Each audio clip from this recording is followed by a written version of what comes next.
बड़ी जब बीमारी कैंसर जैसे रोग हो जाते हैं तो लोग कहेंगे ब्राह्मण को बुलाओ महामृत्युंजय का जप करो। मेरे आपके चरणों का आपको सुंदर प्राप्त करना चाहिए। यद्यप तुमने दक्ष का श्राप है लेकिन मेरी तपस्या की है तो मेरा आशीर्वाद है। तुम्हारी जैसी अमावस्या एक एक कलाएं कम होती जाएंगी और जब पूर्णिमा आएगी तो अपने पूर्ण रूप को प्राप्त करेंगे। हर हर महादेव, हर हर महादेव। महादेव स्मरण करता है। हर हर महादेव, हर हर विश्वास से 12 ज्योतिर्लिंगों का स्मरण करें एक बार। नहीं घुस जाइए चलो घुस जाइए। महादेव के ज्योतिर्लिंग दर्शन और यहाँ पर तो 1.25 लाख रुपये से सुंदर महादेव साक्षात सोमनाथ मल्लिकार्जुन के रूप में विराजमान है। उनको साक्षी रखते हुए शिव महापुराण में बताया। अब तो आज तो लगता है जगह भी कम हो गई है। अब राजू पेंडेकर जी को अगली बार लगता है पूरा पंडाल तोड़ के बनाना पड़ेगा। आपके घरों की संख्या बहुत हो गई, अब तो सावधान होना पड़ेगा। तना प्रेमी होंगे शिव जी की और यहाँ तो सोच से बड़ी है मात्र शक्ति। बोलो हर हर महादेव के दरबार में। हे राजन, मैं अब मल्लिकार्जुन उत्पत्ति की तुमसे कथा कहता हूँ। अतः परम प्रभु कहाँ है? हर हर महादेव कहाँ पे है? अरे वो लोग सोच ऐसे पापों के खिलाफ बैग उन्हें हम कह ले आप भी दिखे। क्यों गए? हर हर महादेव। अभी कथा हमने सुनाई थी, क्यों गए? क्योंकि शादी के लिए नाराज हो गए। क्यों? क्योंकि बड़ा भय हूँ और गणेश की शादी पहले छोटी की करूँ, इसीलिए नाराज हो गए भगवान का। माता पिता मनाने गए, पुत्र ने कहा नहीं मैं नहीं आऊंगा, क्योंकि नीति कहती है पहले बड़े का विवाह होना चाहिए फिर छोटे का। आपने मेरा माता अपमान किया है। कार्तिकेय दुखी होकर के अपने माता पिता से दूर क्रौंच पर्वत पर चले गए। उन दोनों कार्तिकेय जब महादेव के मनाने पर नहीं आए तो माता पार्वती और महादेव ने सोचा अब मैं क्या करूं, मैं ही यहाँ पर अपने पुत्र के दर्शन के निमित्त बैठ जाऊंगा। जब तक वो नहीं आएगा तब तक हम यहीं बैठे रहेंगे, कहीं नहीं जाएंगे। सो महादेव और माता पार्वती आज भी मल्लिकार्जुन ज्योतिर्लिंग के रूप में दूसरा ज्योतिर्लिंग वहाँ पर बैठे इंतजार में। हमारा पुत्र कार्तिकेय आएगा और कार्तिकेय के इंतजार में बैठे हैं। बोले शंकर भगवान की, मल्लिकार्जुन महादेव की जय। इस तरह भगवान ने दूसरे ज्योतिर्लिंग,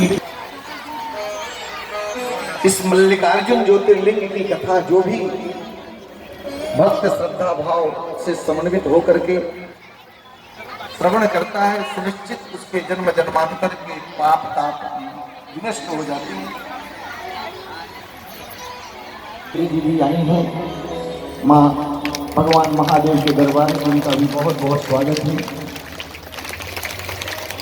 धर्मो रक्षक राजा का हेलो हमारे बीच शिवसेना उद्धव बाळासाहेब ठाकरे रक्षिती आदरणीय खासदार प्रियंका चतुर्वेदी मंडल में पावन कथा दिव्य कथा महादेव की चल रही है। जन्म जन्मांतरों के अधू को समाप्त करने वाली निर्मल कथा। इस तरह मल्लिकार्जुन ज्योतिर्लिंग की कथा आज हमारी प्रियंका की बड़ी भाग्यशाली है।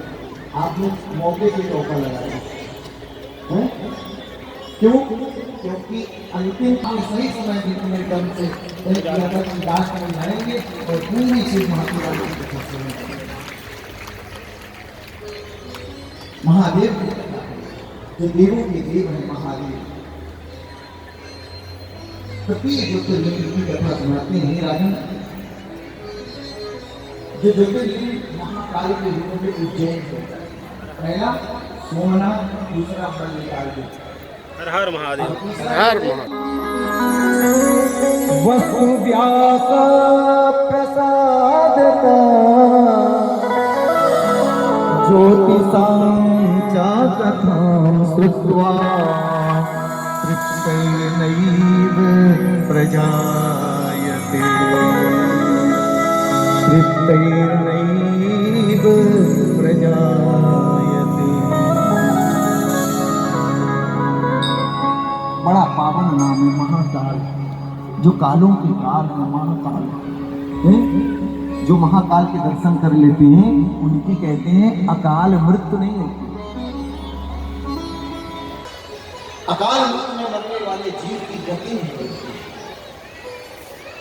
परंतु कहते हैं जो महाकाल बाबा का दर्शन कर लेता है उसकी अकाल मृत्यु समाप्त रहा होती था है। मैं समझा कि वह पूर्ण आयु जीता।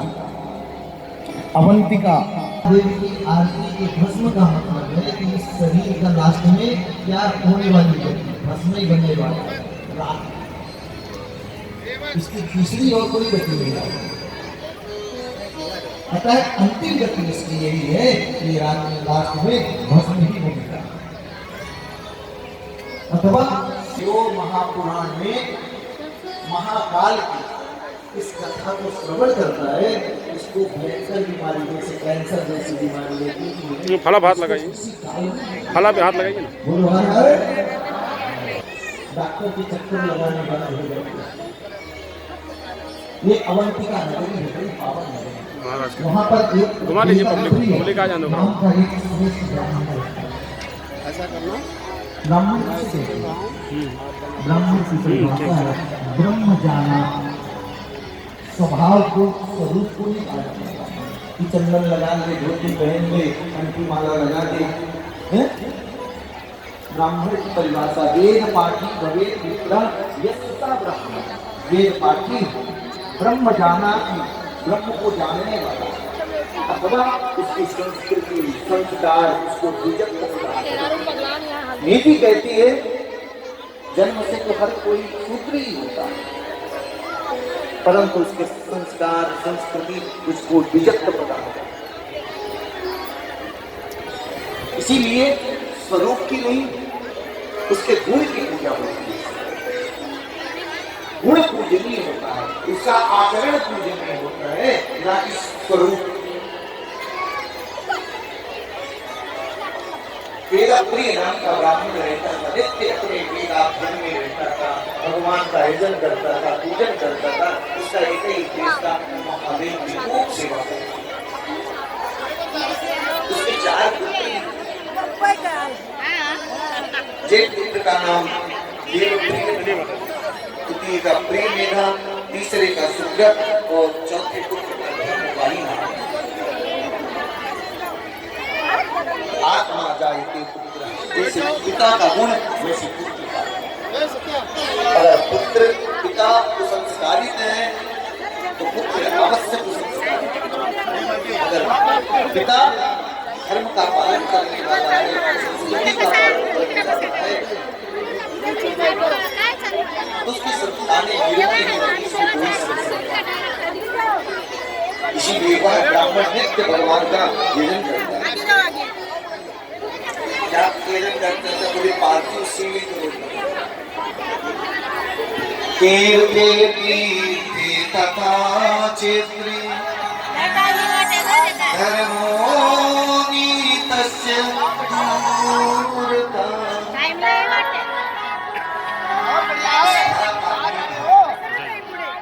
भगवान तो कहते हैं जब जब अधर्म अनैतिकता अत्याचार पापाचार दुराचार की प्रवृत्तियां बढ़ने लगेंगी, परमात्मा ने तो प्रतिज्ञा की है धर्म संस्थापनार्थाय संभवामि युगे। जब जब अधर्म अनैतिकता पापाचार दुराचार की प्रवृत्तियां बढ़ेंगी तो ऐसा नहीं कि मैं इसमें प्रलय हर हर महादेव। पाखंडियों का एक अदृश्य वायरस कोविड जैसे वायरस को छोड़ करके अधर्मियों का नाश कर सकते, जो देख नहीं सकते, इसने पूरी सृष्टि को स्थिर कर दिया। इसको देख भी नहीं सकते। बताओ, हम कहते हैं बड़े बलवान हैं, गए, सूर्य की गति तक पहुंचने का प्रयास कर रहे हैं, लेकिन उस अदृश्य वायरस को नहीं कर पाए। देख पाए जिसमें सारी दुनिया को तो परमात्मा के आगे बहुत बड़ा हो जाएगा, कट करना पड़ेगा आपको सब कुछ सब। हो। जब इसीलिए जब पृथ्वी पर ऐसे कार्य होते हैं, यज्ञ होते हैं, हर हर महादेव, हर हर महादेव। और जो महामारियां आती हैं उनका विनाश होता है। करके मम्मी पापा को छोड़ करके विदेशों में सैर करते हैं, माता पिता यहाँ फ्लैट में मर जाते हैं, हड्डियाँ उठाने वाला, अस्थियाँ उठाने वाला भी कोई नहीं। क्यों? क्योंकि हमने उनको संस्कार संस्कृति नहीं दी। इसीलिए संस्कार और संस्कृति बहुत अनिवार्य है। ऐसे जब सत्संग होते हैं उनमें से बच्चों को कुछ गुण मिलता है। हमारे बड़े हैं, बुजुर्ग हैं, कथा सुनना चाहिए, क्यों माता पिता का पूजन करना चाहिए। वह ब्राह्मण अपने पुत्रों को नित्य बैठा करके नित्य सुंदर शिवार्चन करवाता था। एक दिन एक दूषण नाम का दैत्य था, परम बलशाली, जिसका उद्देश्य था कि न जप हो, न तप हो, न यज्ञ हो, न दान हो, सिर्फ अधर्म ही, जो पाखंड का मूर्तिमान स्वरूप है। माता जी एक दिन कुछ ब्राह्मण के बारे में पता चला कि अवंतिकापुरी में एक ब्राह्मण है जो तुमको मारने के लिए शिव का यजन करता है। क्रोध में व्याकुल होकर के दौड़े दौड़े आया और उस ब्राह्मण को मारने का जब प्रयत्न करने लगा, उस ब्राह्मण की निष्ठा इसमें परमात्मा भक्ति विश्वास से प्रारंभ होती है। जीवन में हमारे सब कुछ हो गया, अगर विश्वास नहीं हुआ तो हमारी भक्ति कहाँ है, बन गया, अधूरी है। इसलिए विश्वास सर्वोपरि है। ध्रुव जी का विश्वास था, मेरे गुरुदेव नारद जी ने मंत्र दिया है तो मैं जाके जप करूंगा तो इस मंत्र से परमात्मा प्रकट होगा, तो उन्होंने जाकर के ब्रह्म को ही प्रकट कर दिया। प्रहलाद का विश्वास था कि खंभे में हमारा ब्रह्म है। ऐसी कौन सी जगह है जहाँ ब्रह्म नहीं है? हवा के रूप में है, अग्नि में है, पृथ्वी में है, जल में है, आकाश में है। इसकी सत्ता सर्वत्र व्याप्त है। ईशावास से निरम सर्वम जगत। ऐसी कौन सी जगह है? अण अणु में, कण कण में इसकी व्यापकता समाई है। पर हमारा विश्वास और आखिरी मौनी भक्ति क्या है? बोले न अन्य।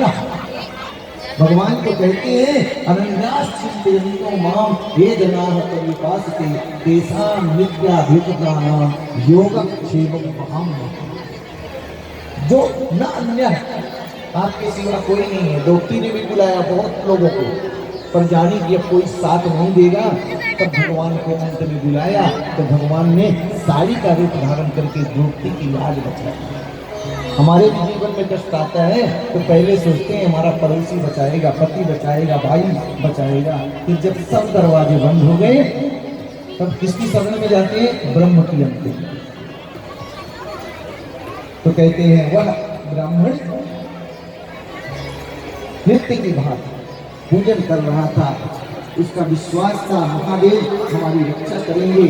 जब वह दूसरा नाम का दैत्य वध करने के लिए महादेव का के भक्त का आया, उस दूषण के वध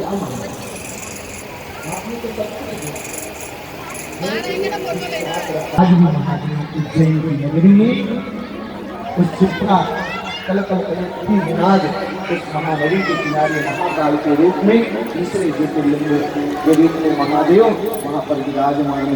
बोलिए महाकाल भगवान की जय। तीन यात्रा हुई। हमारे मोहित जी शायद हमारी प्रियंका बहन को जाना है, ले इसीलिए आएंगे। आदरणीय शिवसेना सांसद प्रियंका चतुर्वेदी, इनसे मैं नम्र आह्वान करूंगा आप व्यासपीठ पे आइए। उसी के साथ ब्रह्म कुमारी संस्था की अर्चाबेन दीदी, इनसे भी नम्र आह्वान है आप व्यासपीठ पे आइए। राजू श्रीपाद पेडनेकर फाउंडेशन, जोगेश्वर युवक एकता मंडल और समस्त शिव भक्त की ओर से प्रियंका जी का हार्दिक स्वागत। बोलो हर